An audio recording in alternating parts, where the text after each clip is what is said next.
Hi, everybody. Welcome. It's July 21st, 2015. I'm Amy Skezas, and this is our Spirit Gathering for Tzaddi. And this month, we're talking about my retirement as the residing Bishop of Tzaddi and where we've been and where we might be going and what role you might be playing in that. So let's start with just a moment of silence, letting go of the cares of this day, centering yourself, coming into that sacred place in your heart, the place where the light shines through, however you know it. Hi, welcome. We're just getting started. Who's joined us? Hi, this is Sally in Weaverville, Sally Eckrup. Hi, Sally. Hi. So if you would mute your line, we're just jumping into the beginning part. Thank you. So letting yourself sense that light in your heart, however you know it, and beginning to link sacred heart to sacred heart with the other people on this call.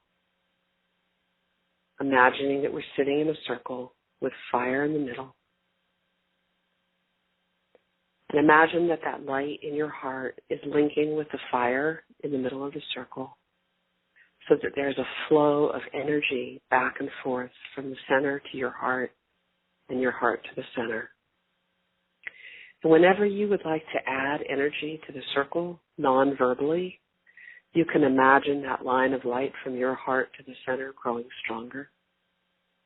And if you feel wobbly or shaky or upset or like you'd like to receive some grounding, some strengthening energy, you can draw from that fire in the middle to your heart because we're all pouring into that center. And so there's a greater wholeness to the energy in the center than our energy individually. Good. And imagine that beyond the circle of those on the call tonight are the people who will be listening in the future. And imagine that you're linking sacred heart to sacred heart with them, perhaps with them as a circle or individually, however you're drawn. Good. And let's set our intention now to be clear and open to our own higher wisdom, to the divine as it makes itself known through us and through one another as we're in this circle together in fellowship. Good. So that we'll listen with attention and respect when others are speaking, and that we'll listen with compassion and share from our hearts. Good. Thank you.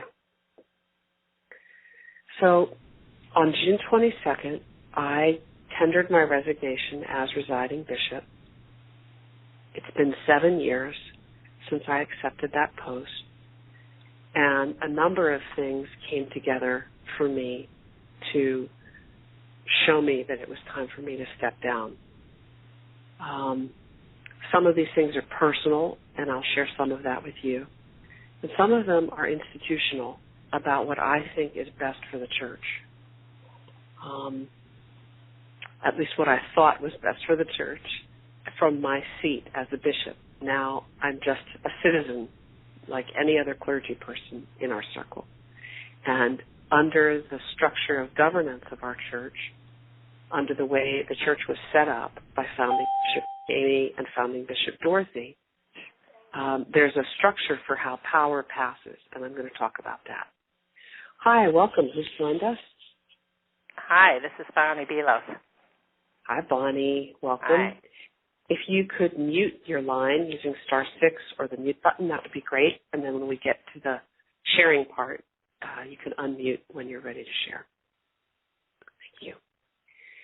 So under Amy and Dorothy's founding documents, Tzaddi is a corporation soul. So forgive me while I put on my legal hat here and tell you what that means. It's an archaic legal corporate form, which basically means that the corporation is held in the person of the bishop, one person. So although under California law we must have a board of directors of at least 3 people, technically the bishop is pretty much in total charge. And they have temporal power and they have spiritual power in this church. And it was set up that way by the IRS after interviewing Amy Keys to protect her from the kind of vicious politics that happen in spiritual communities, in churches, in ashrams. There's all kinds of power dynamics and all kinds of shadow in these kinds of communities and cultures and institutions.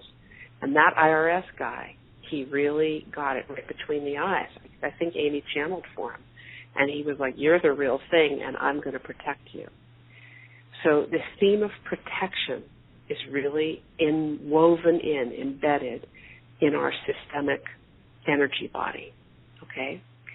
And then Amy was very generous, and really this was the right vehicle for her. She had an open door of love. She brought in people from lots of different traditions. But there was a theology of this church in those days, in the 1960s and 1970s. And it was based on Amy's teachings, on what she channeled. And the people that I met when I was residing bishop who studied with founding Bishop Amy were some of the strongest spiritual people I've ever met, okay?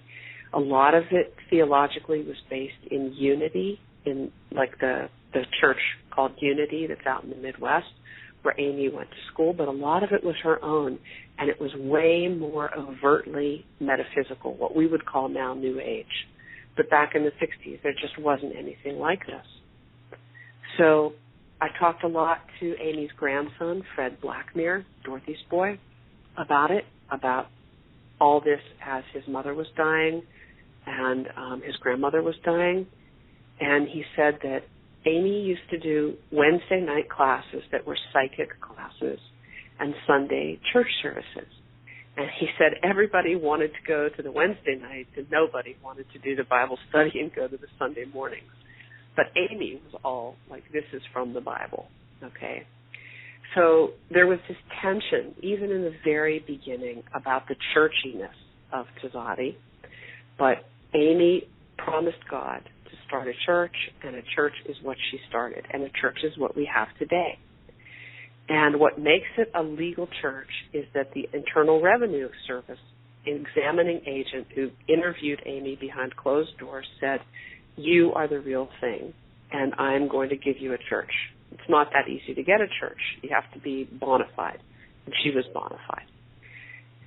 And her son-in-law, Vic Blackmere, Dorothy's husband, did all the work and dotted all the I's and crossed all the T's so that we could get a group ruling in 1977 so that we could have subsidiaries who were also the Church of Tzaddi, and those are the light centers. And there isn't very much of a form to the agreement between a light center director and the mother church. It's very open-ended. It's very simple. And back in the day when there was a strong central theology and everyone was kind of on the same page, that worked. But after Amy and Dorothy retired and Frank Halper took over, and then Marion Lamb took over, and then Al took over. Al was Marion's right-hand man, and then I took over. In that intervening time, lots and lots of people from lots of different subcultures, I'll call it, came in, and the central theology of Amy and Dorothy got lost. And it was kind of like the Tower of Babel, a lot of different perspectives, a lot of diversity, but no real central core. It was fracturing. And by the time I took it over as the residing bishop, it was really weak, and the energy was really dissipated. So the thing about this structure that protected Amy is that it gave Amy absolute power. Even her board of directors couldn't really naysay her. And having sat in that seat for 7 years, I'll tell you, that's how it was for me. I really could have done anything I wanted to, ethical or unethical. And there really wouldn't have been a thing that any of you could have done about it except quit. And that's not a very effective power structure. And so part of what I want to share with you tonight is what I think needs to happen to revitalize Tzaddi and how I think that structure needs to be changed. And this is a big part for why I think it's better for the church for me to step down. Because I think the whole position of corporation soul needs to step down. It is too vulnerable to unethical conduct. It's too vulnerable to difficulties that is not the way of the future. I think the way of the future is circle. That's why I've been doing these spirit gatherings as circles and inviting other people to do these spirit gatherings as circles.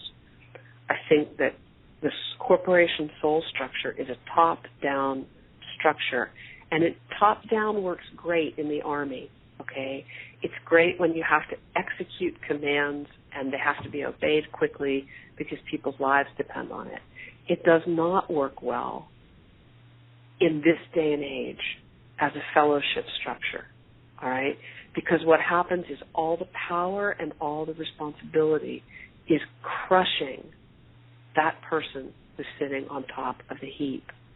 And I experienced that pressure. I am very strong energetically, and it was crushing. And it was crushing from the moment I said yes until the moment I stepped down, when it was like a boulder lifted off my back. And I'm not talking about anything rational. I'm talking about an energy reality. Now, Topsoil was the co-bishop with me for those 7 years, for a good part of those years, and for a while he stepped down as co-bishop, and he took the third board of directors position as secretary-treasurer, because he was pretty clear at that point he didn't want to be bishop. It's like being vice president. You know, if the president takes a bullet, you have to step up, right? And then when we had a couple of changes on the board, we've had Jan Nagy on the board and Lorraine Weber on the board with us, now Diane Wyan on the board with us. And when Diane came on, I said to Topsoil, well, do you want her to be co-bishop and do you want to be secretary-treasurer? And he said, no, I think I'm called to it. I'm like, really? Because, you know, if I step down, that means you're going to be the bishop. And he's like, yeah, I'm going to do it. So now he is bearing the fruit of that decision, and he is the acting, residing bishop. And he has to decide in the face of that pressure whether he can bear it and whether he can stay in that seat, or whether he is going to find someone else to pass the baton to. And I've given him my suggestions about that. I actually believe that Diane and Topsoil are very strong leaders, and Diane is on this call, and that they would do very well together at the helm of this church with a third person on the board, and that I think they're great people to lead us to decommissioning that corporation soul structure and moving into a different structure, which I've discussed with Harold Hagen, the church attorney, which is a nonprofit California religious corporation. And that is just a lot more normal kind of an animal, legally speaking. It means that the person at the top has more accountability to the congregation, which is you, the clergy in this church. We don't have a regular congregation. We don't have members, okay? It really is all resting in that one person. Now, by stepping down, I'm letting go of everything I've built for the church, because whoever is bishop could wave their hand and knock it over tomorrow. So it's not going to be kept because of my ego. If what I've done for you is worthwhile, then that will show and it will be kept. If what I've done for you becomes dated or aged or out of step with who Tzaddi is becoming, it won't be used. And I'm at peace with that. Now, what I'm leaving you after 7 years in that seat is a new website, an ethics code, the ability for you to file your annual report and pay your dues online and get your registration of sacerdotal functions online. I've created a seminary program that I feel is deeply respectful to the theology and teachings of founding bishops Amy and Dorothy, but is positioned for the 21st century and beyond. That's what I focused on. And there's other stuff I focused on as well, but that's the main thing. These spirit gatherings, I'd like them to continue, but if they don't, well, I step down. So the reality of our church is that it's shrinking every year because people are getting old and sick and dying, retiring, letting their papers lapse. At this moment, we have 67 clergy, including me, who are in good standing.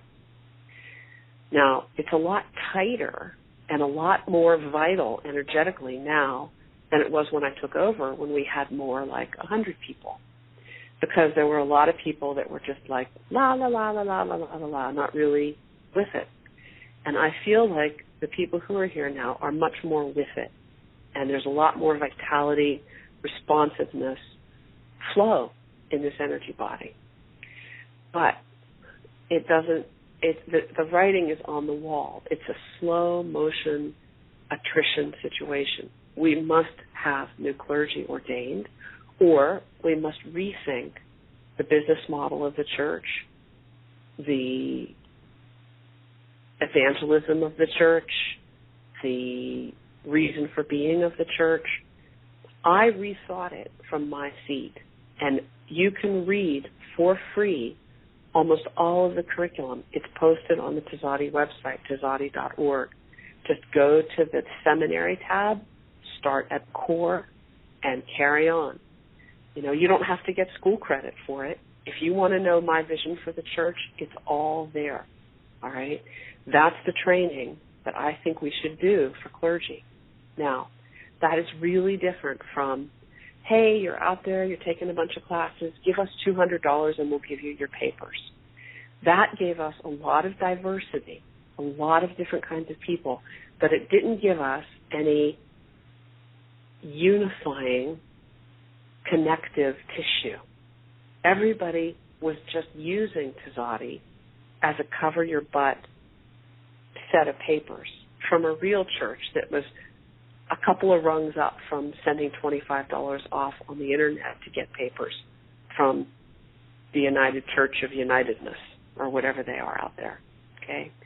And Harold, the attorney, and I researched it when I first took over, and our position legally, and it's not from a self-serving position, but, you know, if you think you have your back protected, you want your back really protected. And courts are not inclined to really give protection when there is no real church, when there is no real ministry, when there is no real clergy situation. It's just like a sham, and that sham gets penetrated and ripped away, and there you are. You don't have that protection. Protection, again, it's in our fabric. So Amy got this corporation soul as protection, okay? People came to Tzaddi over many, many years to get protection. Well, what is it protection from, okay? What is that energy exchange? I think we all need to ask ourselves, what is my energy exchange with Tzaddi? What do I give and what do I get? And my experience is that most people just don't want very much energy exchange with Tzaddi. They want to give their money and get their papers and maybe do a little bit of service for the church, and that's it. And if we continue on that way, Tzaddi will die, because slowly there will be attrition. No new people are going to come because there's nothing vital and exciting here. And now there's lots and lots of New Age teachings all over the place. So I don't know if the seminary that I made for us can be that vital magnet. I know that if I'm going to teach any of that material, I need not to be bishop. I need to get off of that crushing weight, and I think the whole structure needs to change. Corporate structure, leadership structure. I think we need to have much more of the model of Christina Baldwin and Anne Linnea, who wrote the book The Circle Way, A Leader in Every Chair. And so the vision that I have for the church moving forward is that we dismantle this top-down structure. We make a side-by-side circle leadership structure. People take that material that's up on the internet and they start teaching, and they start bringing people into the church. And, this is important, they get money into the church. In 7 years, I have not taken 1 cent for any of my work. I have given my service for free. And I've been lucky enough to be married, and my husband has a job, and I have other ways of supporting myself through Roselight, which is my business. And so I've given everything I've given to Tzaddi absolutely free of charge as an act of love, okay? But most people aren't resourced to do that. And we have not that much money in the bank, enough to survive for a while, but not enough to pay somebody, not even enough to pay a secretary, and still have money going forward, okay? So if we're going to survive, people have to get with some administrative structures that make it easier, that aren't as draining for whoever's in charge, like filing your annual reports online instead of on paper, like filing your annual reports on time instead of having to be chased for them, okay? Like, seriously, every ounce of energy that you can, save that person who's in charge. Don't just keep draining them with your own unconscious self-centeredness, because that's what it comes down to, is you're not thinking about the church or the person who's there serving you in the church, right? You're thinking of your own needs, your own situation. Start to think more about the church. That's how you can be leaderful, okay? How can I put good energy into this body? That's the question I want to challenge you to ask yourself, okay? What does this body need? For 7 years, I've thought about that, and now I'm not going to be the bishop anymore. I'm going to be a helpful person, and I can be pretty darn helpful, okay? I'm not leaving the church. I'm not abandoning Topsoil and Diane. I'm not abandoning Tzaddi. But I'm 55 years old. I have maybe 20 years left, and I've given 7 to Tzaddi, and it's enough. If it doesn't live, if people don't step up, if it dwindles and dies, I've given enough. And if what I've given is a spark that can make it live, great. If nothing happens and there's that spark dies, that ember dies, I don't resent or regret this time that I've given or the service that I've given. I was the first student in that seminary program that I created. Diane and Thomas were the second students. Thomas Ayers, who was Diane's mentor. Star Wolf and Sue Roeder have gone through the ministers or the core program and are thinking of going through the Doctor of Ministry program. So people have benefited. A small number of people have benefited. And most of all, selfishly, I can say I have benefited. And so I don't regret, right?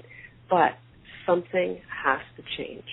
It's just no good. And what woke me up is the fact that 2 of my very good friends, who were my students a long time ago, have been diagnosed with cancer and have had the full Monty, surgery, chemo, radiation.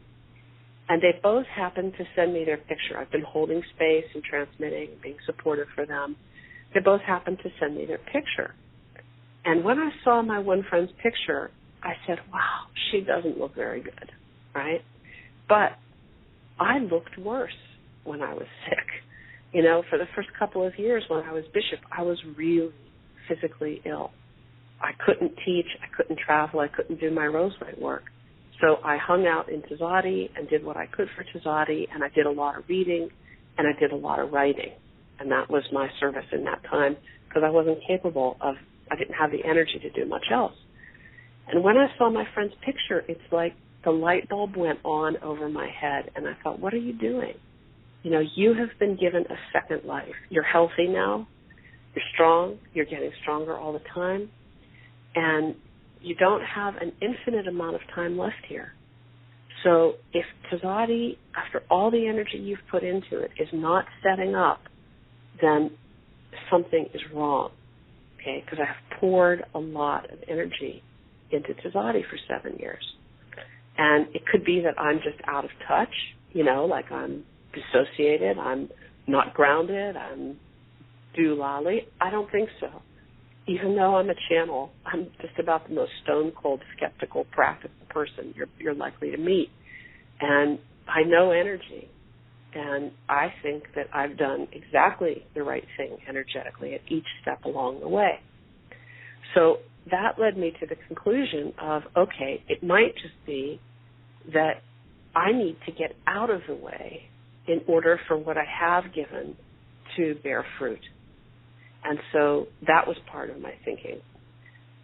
Just as a pure energy thing, I need to step back and make a vacuum. What else can I tell you about why I stepped down? I think those are the salient points. The final point would be that I realized that I'm burned out, that I was starting to resent the energy that was needed to be put in. And I promise you, I've organized and honed everything to some really sweet systems. It's not a lot of work to be the bishop at the earthly level, and anyone who is able to drive a calendar and pay attention to what day it is can do this job at an administrative level. You don't have to worry about the continuity of the church's life at that level. It's not demanding work. That's the temporal administrative level of being the head of this church. But what you need is a shared vision. Okay, the spiritual leadership part of it, I've tried to provide you with a shared vision, and many of you have given me really positive feedback about that, and thank you for that. But it needs to become your vision, okay? It needs to morph and change as every person who accepts that leadership challenge steps into their power, steps into their sense of belonging and caring for this corporate body, something that will go into the future after we are dead, if it lives, and really put your hand to shaping it and not make it somebody else's job, okay? As each of you who feel drawn and willing to do that, there will be new vitality in the center as a circle. There'll be new conflict and energy and development and growth, and Tzaddi will be becoming something else. So Topsoil has to decide if he is able and willing to captain this transition. I think if we're going to make this transition, it needs to be put to the clergy, and there needs to be a poll taken. There needs to be some dialogue. There needs to be conversation. We'll be losing something, and we'll be gaining something. And I think people need to take responsibility for giving input for a decision as major as this.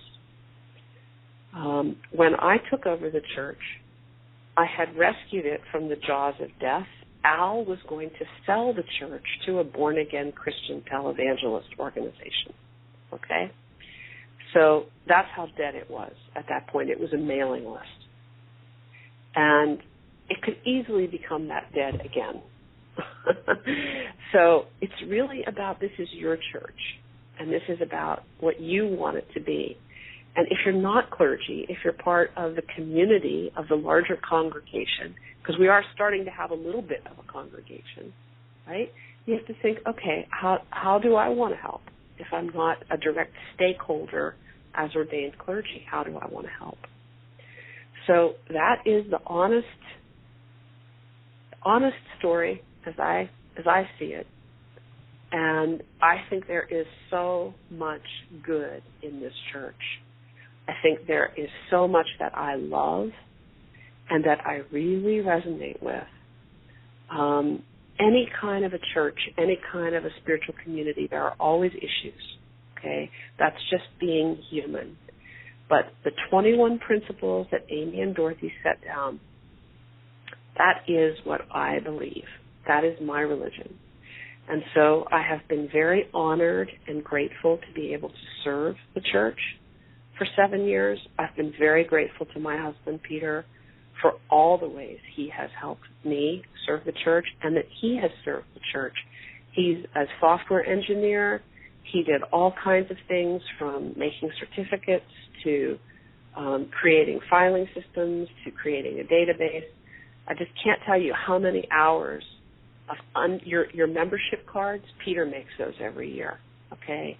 How much unpaid labor Peter has given to church, and with a good heart and a willing heart. So I just want to thank you for coming tonight, and I'm going to put the stick down now, and I invite you to pick up the stick one at a time, talking stick style circle, and to share what you can celebrate about the last 7 years in Tzaddi, your connections with Tzaddi for the last 7 years. Hi, welcome. Who's joined us? Peggy Malnati in Michigan. Oh, welcome. Can you say that again? Peggy Malnati in Michigan. Oh, Peggy. Hey, Peggy. Nice to hear your voice. I just gave the whole skinny of the last 7 years and future of the church as I see it. I'm going to be quiet now and put the talking stick down, and we're going to share talking stick circle what you can celebrate for yourself in the last 7 years of Tzaddi. I'm putting the stick down.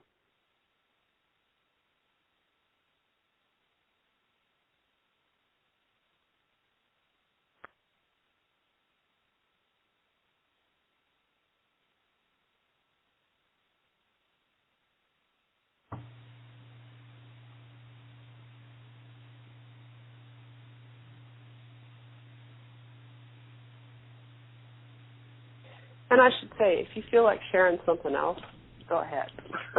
If you want to speak within your heart, go ahead. This is Ken. When you're ready, speak. This is Ken. Hello? This is Ken. Hey, Ken, go ahead. How does the new presiding bishop feel about this?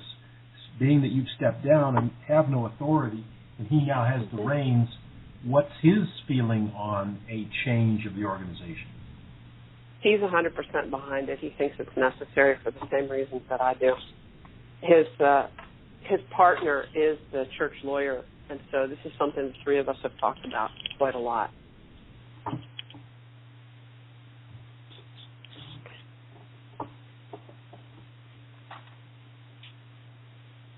Thank you. Sure, thank you. And I think he's also open to hearing if people don't think that's the right thing to do. I mean, I think we are open to hearing that. I think things look really different depending on where you sit in an organization. And from where people sit outside these seats, it might all look just fine. It just doesn't look so fine from inside the seats.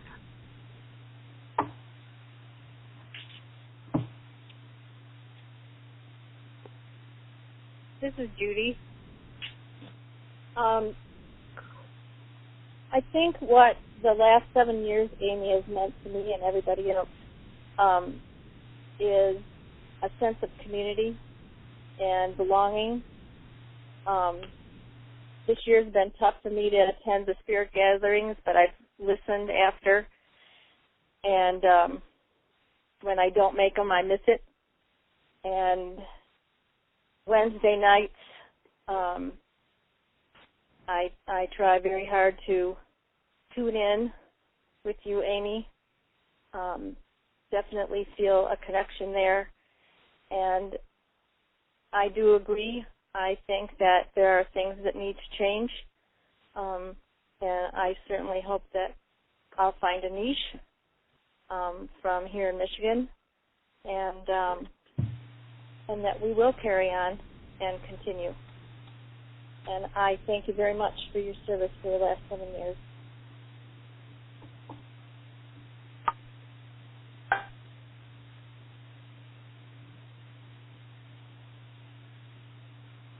Hi, this is Laura.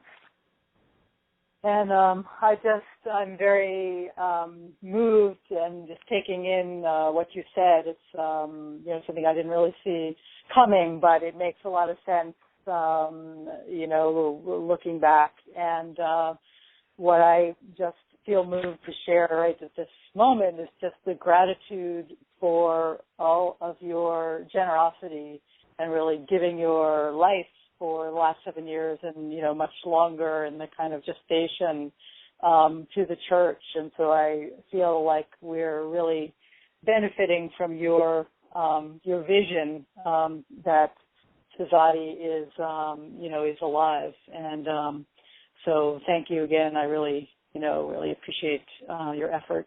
And in terms of my feeling about Tzaddi, the energy, it seems in a way like, I would say it's my feeling that maybe things never gelled perhaps in a way that I might have, wanted to see, but when I tune into it, it's like it's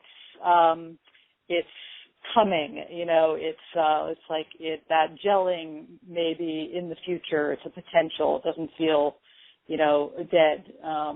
It feels like that potential could still ripen. So I'm just sitting with that, and thanks again for everything.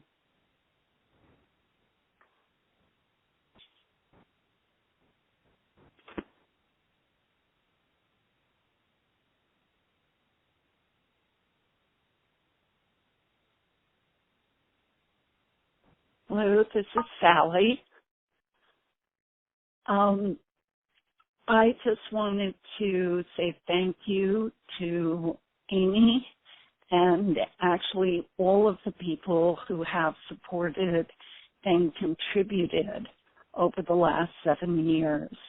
And I have witnessed so many changes over that time period, and just all these little, what I call goodies coming down the pike. And I just want you to know that they've been very appreciated. The one thing that came up for me when you were speaking, Amy, is you kept repeating the issue of needing protection.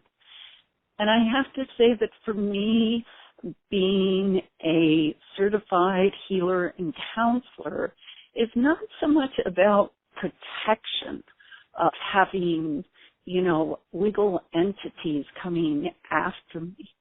But to me, it's being able to hold myself out as a professional, that there's a legitimacy. And one of the things that I appreciated with the program that I received through Tzaddi, because I came through right before the Gowton schooling, is that it wasn't a, hunt it up on the internet, pay your $100 and get a minister's degree, that it actually took a lot of thought and work and dialogue and reflection in order to receive the certification.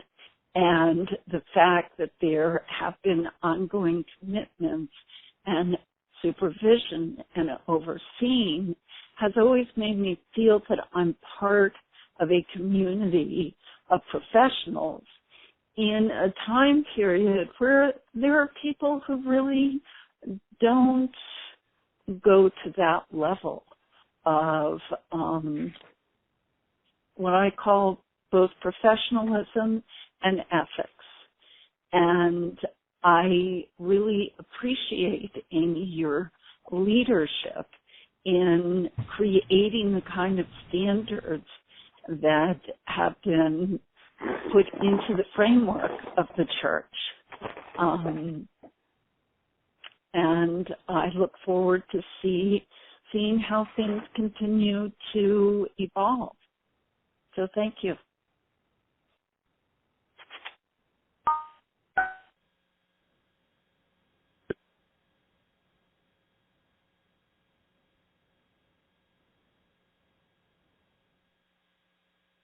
Hi, this is Nancy. I wanted to start with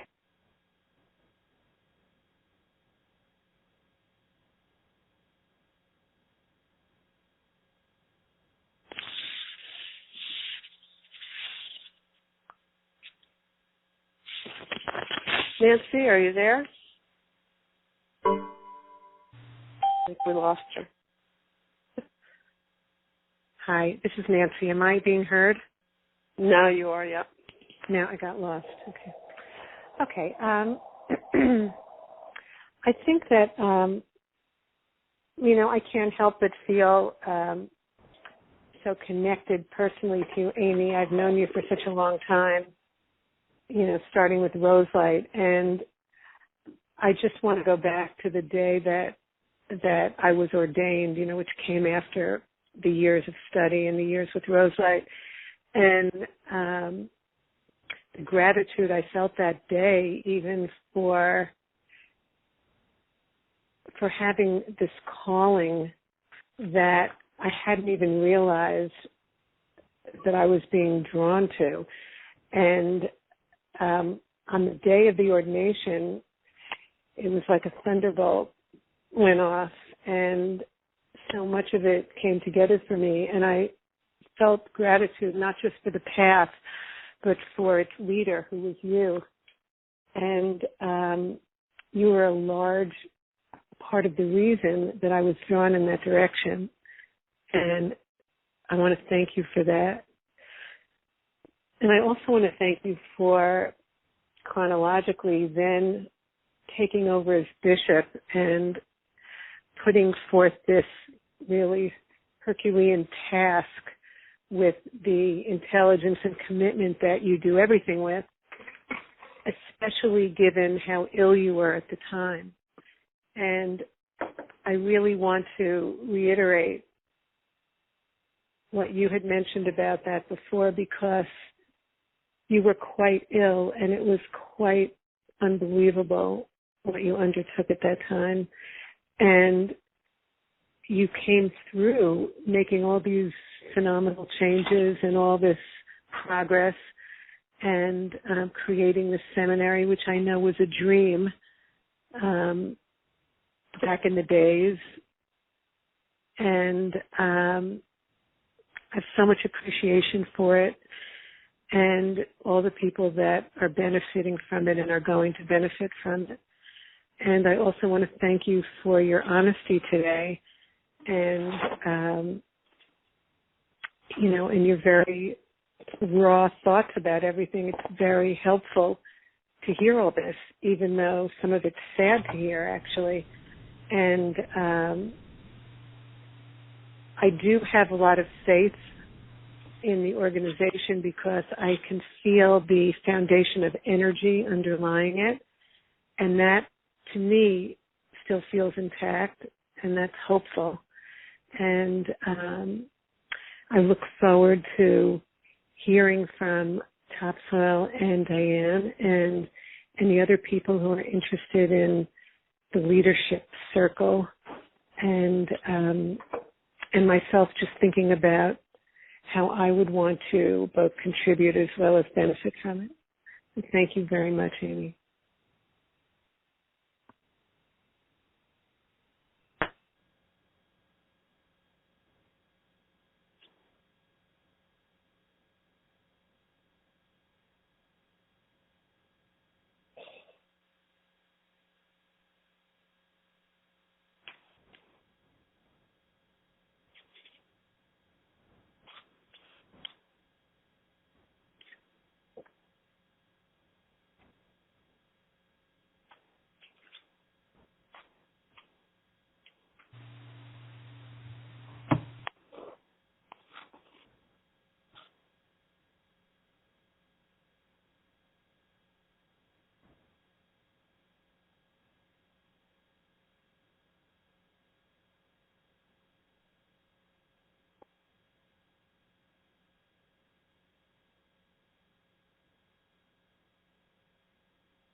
Again, I'd like to pick up the stick.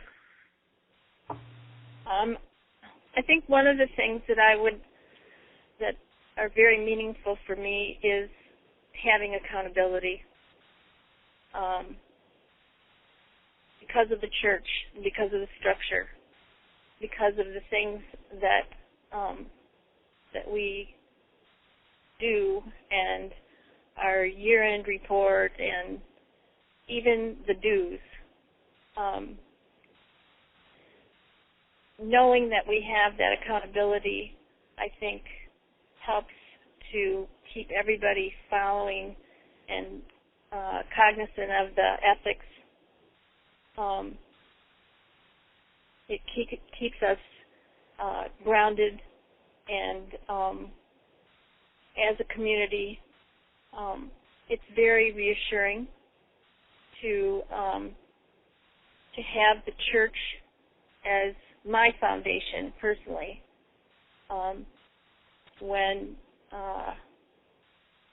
When we started with the spirit gatherings, and when I met Amy at her ceremony here in Michigan with Peter and Topsoil, it all felt right. It all felt good. It felt to me like we were going to move forward, and anything that's worth pursuing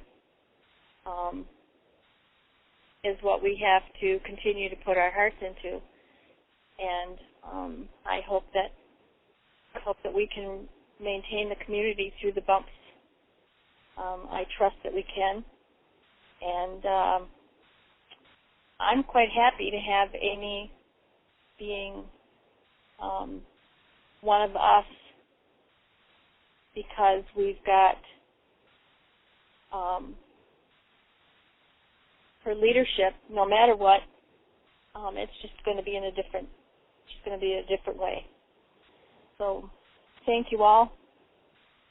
Every one of you are meaningful to me. It's been a wonderful journey, and I hope it continues.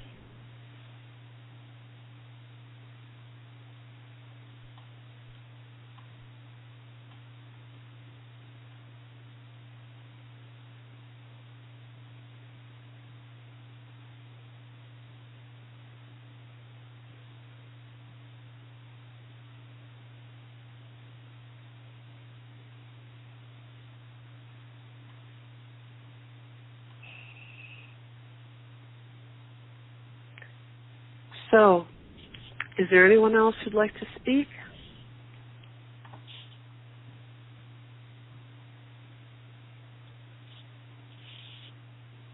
I'll take that opportunity. This is Ken again. Hello? Yeah. Go ahead, Ken. Okay.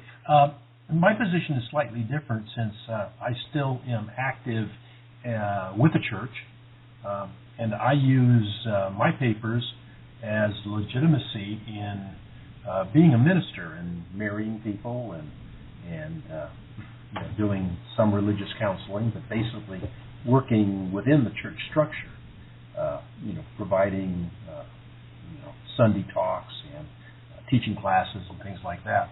So it's important to me to have the organizational framework continue, because that's naturally as I was trained back in the 70s.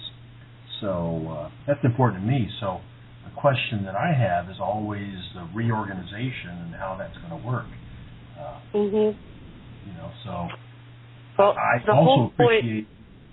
The whole point is so you can continue, right? So that the framework does keep living. And I certainly have appreciated you stepping forward, keeping it going for the last 7 years, and I'm certainly impressed with your organizational ability of the school and how that was going to work.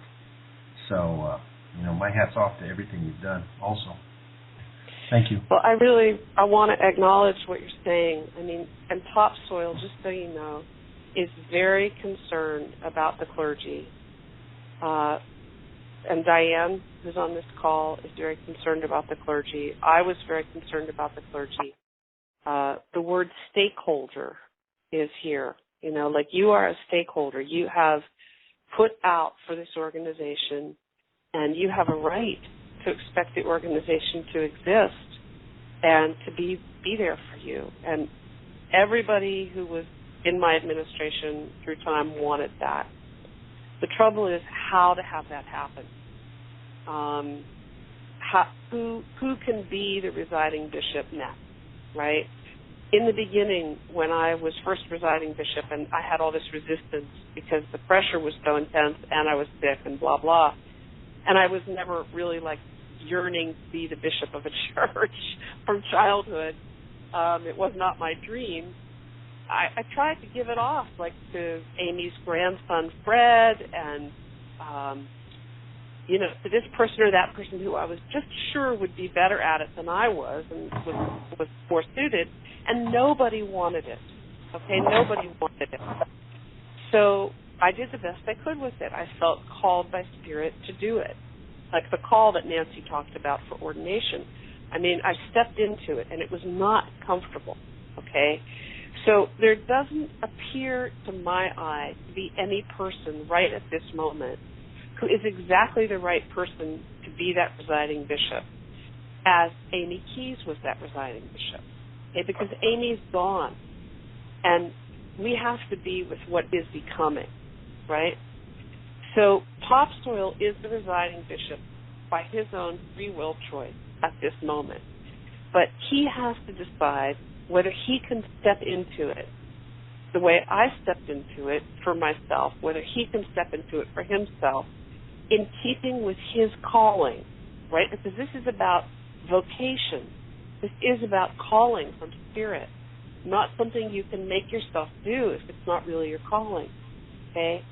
And so that was the learning that I had in the seminary, was all about vocation. And I had never really contemplated vocation before in that way. So I feel that he could really use your support and your prayers for clarity about whether this is his vocation or not.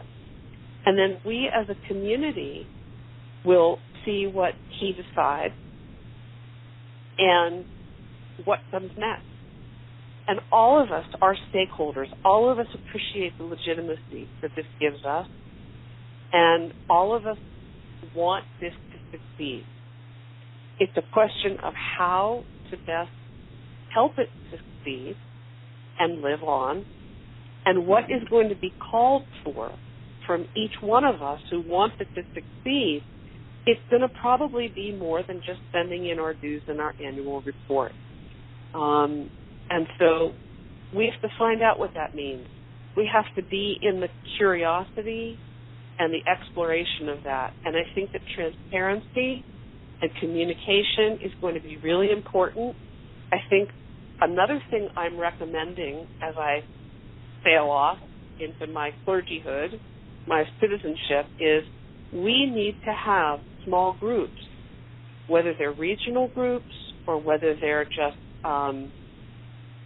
affiliations of like spirit or what. But if there are 67 people, I would say we should have maybe 10 groups of 6 people each, okay, or 11 groups of 6 people each, like in that neighborhood, so that those people are like a little, I don't know, a little conclave, okay, and that is the go-to place where things get discussed and ideas get pushed over, and people take it seriously, like a civic responsibility to the church, that their voice counts and that they need to soberly consider these issues that are before us and give input to Topsoil and Diane and whoever else is on the board, okay? And in that way, everyone's voice is heard and everyone is being leaderful. And it takes time. You have to make time out of your life to care for the church, right? But for your legitimacy to continue, the church has to be built in some way like this, is what I think. And I'm very glad that you spoke up, because you're not the only one, Ken. Lots of people are using their papers for marriages and for spiritual counseling and for spiritual healing and for spiritual leadership. So there's a lot that's alive in this body. And it's just about how we can coax it into more vibrancy together. That's what I think.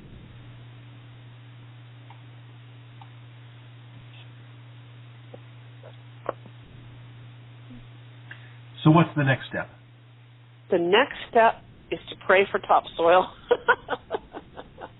to have clarity about his vocation, and a couple of next steps.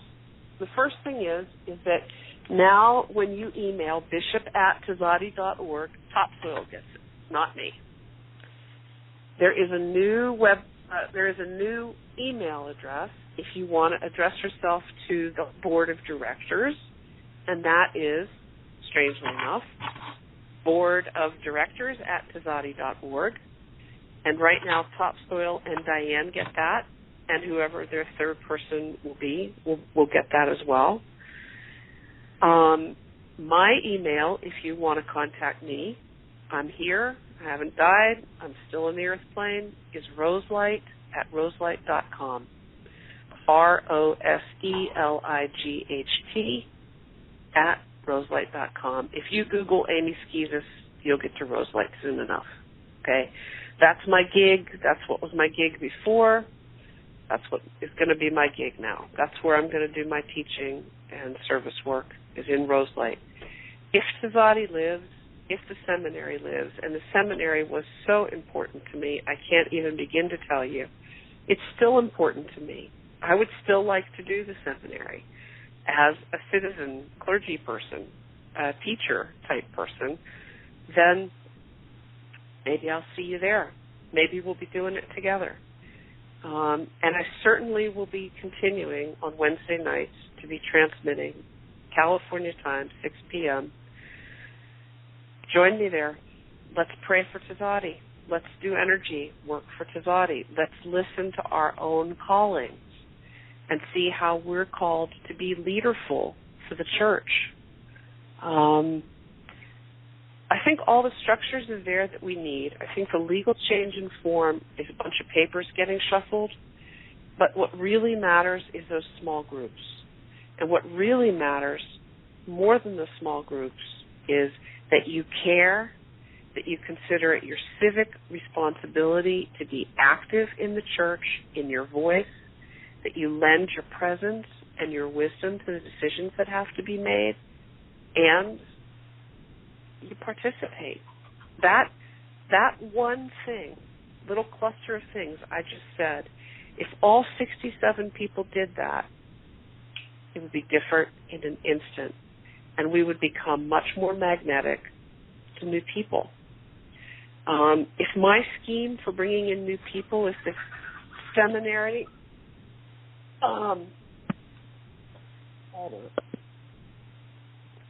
if the seminary doesn't turn out to be a marketable product, well, because it's too much, or it's just too hard, or it's too much, it's too long, or whatever, well, then we have to find another way to do it. And what are people's ideas about that? Or maybe we need to have some of those ideas right alongside of this seminary idea. Okay? So I think there is a lot to invite our participation. If we take seriously the idea that we're holding this thing in our hands and that it's not indestructible, it's more like an egg, and it would be real easy to drop it and break the shell and have the guts spill out and not be able to put it back together again. So what do we want to do about that? You know, I think the biggest thing is that I want you to not take for granted that it's going to be there next year. You know, that it's going to be there when you want it to be there unless you do something for it. That's the biggest thing. So I'm very grateful that you've given me this audience, that you've listened to what I have to say. And this is just my perspective. It's not truth with a capital T. Please put this in your pipe and smoke it and see what comes out the other end. And keep your ears open for Topsoil's next communication. If you'd like to see the spirit gatherings continue, I have a list of people who've said they're willing this year to do it based on the annual reports. Somebody needs to captain that. Somebody needs to talk to me and say, yeah, I'll pick that up for the church. I'll be the coordinator for spirit gatherings for the rest of this year. Little things like that. mean, there's stuff that needs doing, and it's an awful lot for one person to do all of it. So I feel that if more people do little pieces of it, then more people will feel like this really is something that they have skin in the game with. So email me or email Topsoil and say, yeah, I'd love to help, and here's what I can contribute.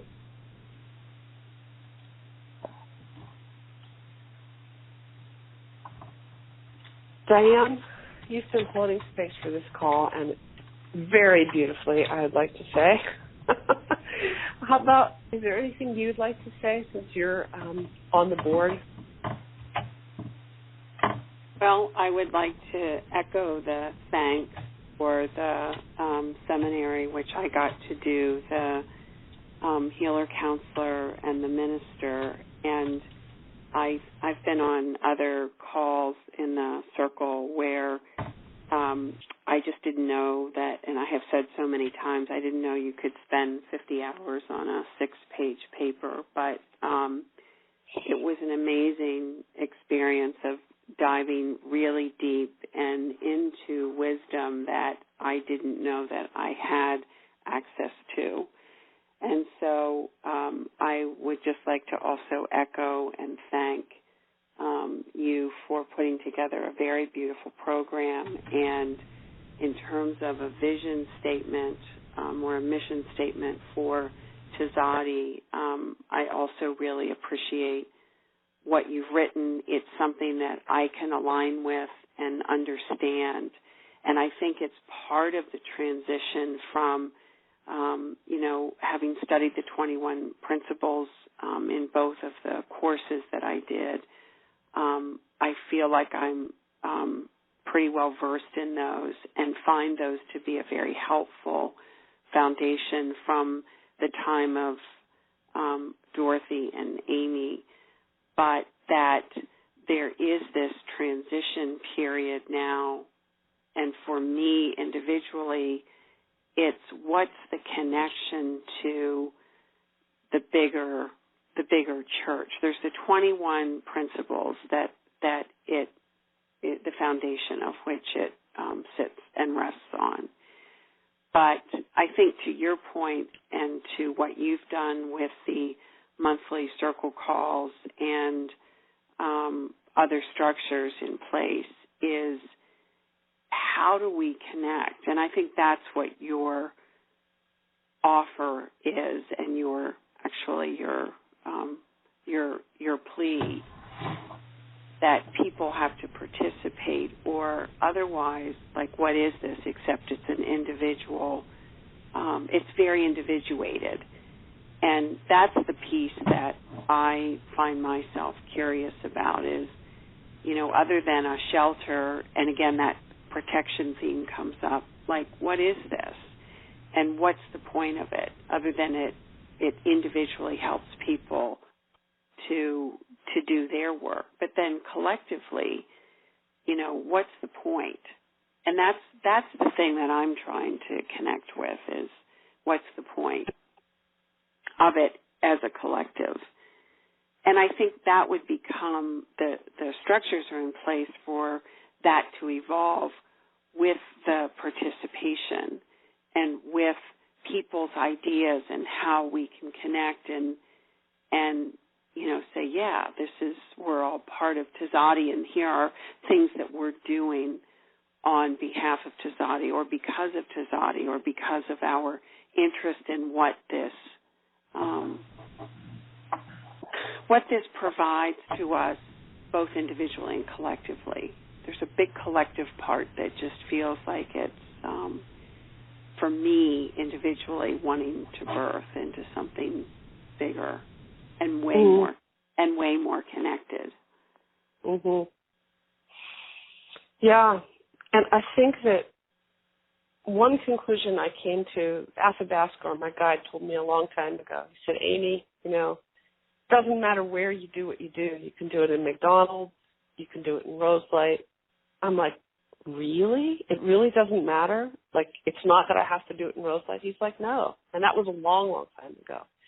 And then when it came time to serve in Tzaddi, he's like, okay, now you're going to do it here. I'm like, are you kidding? He's like, no, really, this is the best place. It's the highest flow. Check the energy. This is what we suggest. Do what you want, but this is what we suggest. And he was right. It was the highest place for me for the last 7 years. I had the most spiritual growth from it that I have had in the last 7 years from Tzaddi. And I didn't look for that in a million years. I didn't see it as an opportunity for my spiritual growth and development. I saw it as a duty, as something I took on out of deference to Amy and Dorothy, out of deference to Athabascar. But I never imagined that there was anything in it for me. And there has been a huge amount in it for me. I am a better person from having done this. I am kinder and gentler and more relational and more compassionate and more really living those 21 principles than I was before. Some of it is because I got so sick, but some of it is because of Tzaddi.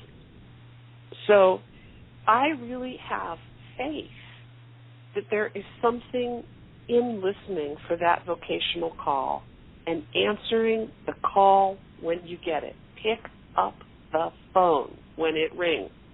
God is on the other side of the line, the universal mind, creator, whatever we call it, okay? And listen to what that phone call has to tell you about Tzaddi and what you are to do with Tzaddi and for it. And like me, you might go kicking and fussing and screaming into it, but there's gold in them there hills for you if you will pick up the phone. So that's, I think, how we're going to get to the collective sense, is through our individual sense of vocation. And there just has to be some kind of a structure or a framework there for us to meet and find the Spirit moving through us individually and collectively. So I think stay curious and support structures that support that, and we'll be in business, or we'll stay in business. So thanks, Diane. Thank you. Okay, so let's take a moment. Oh, go ahead, sorry. This is Gwen. I just wanted to echo so many things that have been said, particularly my gratitude for all your efforts, especially during the time when you were not well, and taking all of this on really touched me a lot. And you've served as, in so many ways, but so much so as a model of someone taking on a challenge in that way that stands high in my book as a model of integrity and courage. And I thank you for that. I appreciate, again, your laying this all out so clearly today for us. And I also hear it with sadness that you're leaving that position, because it's felt like a very safe and wonderful thing that you were there, and an opportunity to just always know that you were there was something I trusted. At the same time, I have interest and curiosity about the new structure that you're proposing. And it sounds, a small group sounds interesting and exciting. And I think everything you're saying is absolutely right about the need for a shift. So thank you. Mm-hmm. Well, thank you, Gwenny, and everybody for your appreciations. Thank you so much. I do really, really have to say it's sweet to hear the words, and I appreciate hearing them tonight. Thank you. And so let's take a moment now to start to bring the energy of our circle to a close. And to thank and honor founding Bishops Amy and Dorothy for their incredible leadership and courage and vision, and for what they've given us in birthing this church. And all the people who've been a part of Tzaddi in the past, the leaders and the congregants and the clergy, everybody, and all of them who are here now and all of them who will come in the future. We're part of a river. We're just one drop of water, each of us, but we're part of a river. And it's good to be together in that flow, in that stream. I like being a drop of water with you and bouncing along together. And there is some real intelligence guiding that river. So let's put ourselves in its hands for whatever comes next, for whoever ends up settling as the bishop, for whoever ends up settling as wanting to speak and having their voice heard, as being in circles or small groups or however we do it. Let's put ourselves in that bigger hands, in that wiser flow for just a moment now, consciously and intentionally together, and ask to be shown the next practical step for each of us. We humbly ask this, and we thank you for your guidance. Good. And so let that seed unfold in the next days and weeks to come, months and years ahead. And please stay in touch with me. I don't want to lose touch with any of you. I'm very honored to have been able to play together in this way and curious about what lies ahead for us as a spiritual fellowship in Tzaddi. And those of you who've been in Roselight in the past, hope maybe to see you there again as things pick up there. And certainly all of us together on the inner planes. It's just lovely to be in connection with you. And I look forward to that ongoingly. So let's take a moment now to bring our attention to our hearts, to start to draw from the center of the circle back our spoke of light from the center to our hearts. And anything that you want to leave in the center that no longer fits with you, you can leave it. And anything you want to draw into your heart from the center of this group strength and power to nourish and support yourself, you can do that now. And just let yourself feel yourself coming back more in your individual space. Imagine a golden roadway leading out from this call into the highest flow for you, your spiritual vocation, expression, fulfillment, purpose in this life.